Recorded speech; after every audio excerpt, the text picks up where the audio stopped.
अस्सलाम वालेकुम। मैं अमजदुल्ला ख़ान, स्पोक्समैन एमबीटी।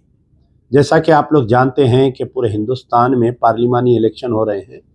और उस ज़मीन में तेलंगाना में भी थर्ड फेज़ में इलेक्शन हो रहे हैं। और हमारे तेलंगाना में जो है 13 मई के दिन पोलिंग है। और आप लोग जानते हैं कि ये हज का सीज़न है और कई लोग तेलंगाना से जो है हज को जाने के लिए अप्लाई भी किए हैं। तो इस ज़मीन में जो सरकारी मुलाजिम हैं, यानी गवर्नमेंट सर्वेंट्स, जैसा कि बल्दिया में गवर्नमेंट एम्प्लॉइज़ है, बल्दिया के एम्प्लॉइज़ है, एजुकेशन डिपार्टमेंट के हैं और हमारे माइनॉरिटी वेलफेयर डिपार्टमेंट के एम्प्लॉइज़ है। तो गवर्नमेंट सर्वेंट्स को, ये लोगों को जो है इलेक्शन की ड्यूटी पड़ी है। तो उमूमन ऐसा होता है कि कोई गवर्नमेंट सर्वेंट अगर हज को जाने का है या उम्रे को जाने का है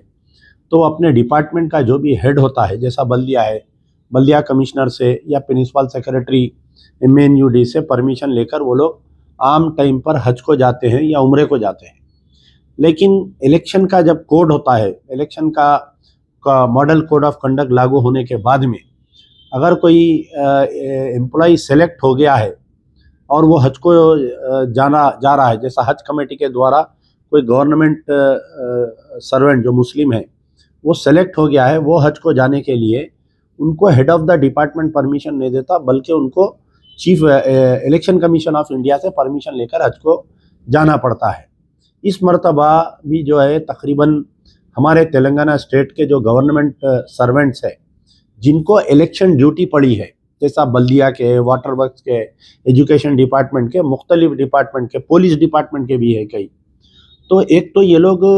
हज को जाने के लिए हज कमेटी के द्वारा दरख्वास्त डाले थे, वो लोग सेलेक्ट हो गए हैं,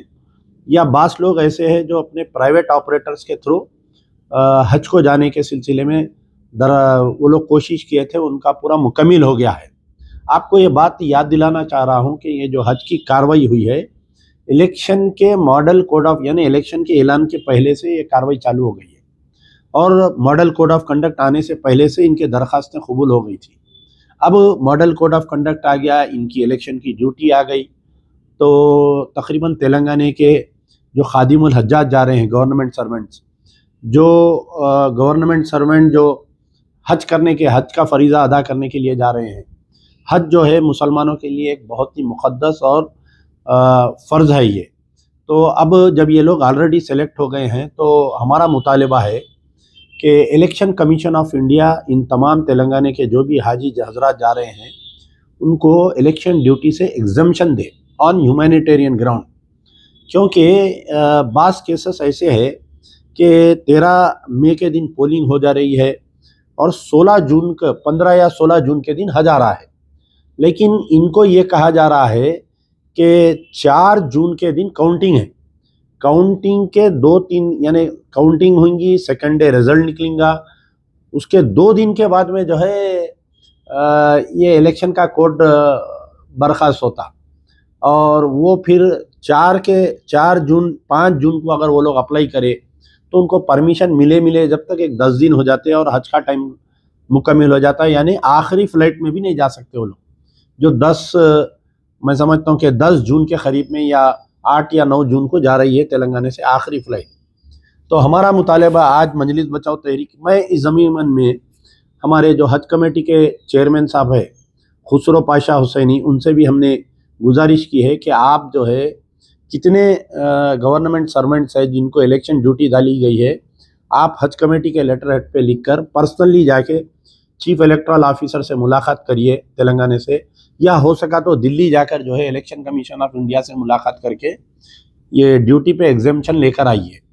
क्योंकि अगर फ़र्ज़ करिए 13 मई के दिन पोलिंग हो गई, ये लोग 13 तक भी अगर काम करे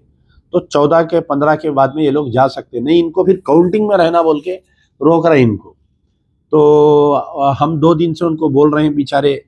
पता नहीं क्यों नहीं कर रहे हैं वो। तो आज मैं हमारी तरफ से, मजलिस बचाओ तहरीक की तरफ से एक लेटर लिखा हूँ चीफ इलेक्शन कमीशन को कि ये जो गवर्नमेंट सर्वेंट, मुस्लिम गवर्नमेंट सर्वेंट जो हज के लिए सेलेक्ट हो गए हैं उनको एग्जम्पशन, ड्यूटी एग्जम्पशन देने के लिए, और उम्मीद करता हूं कि हमारे election commission of India, chief election commissioner humanitarian ground में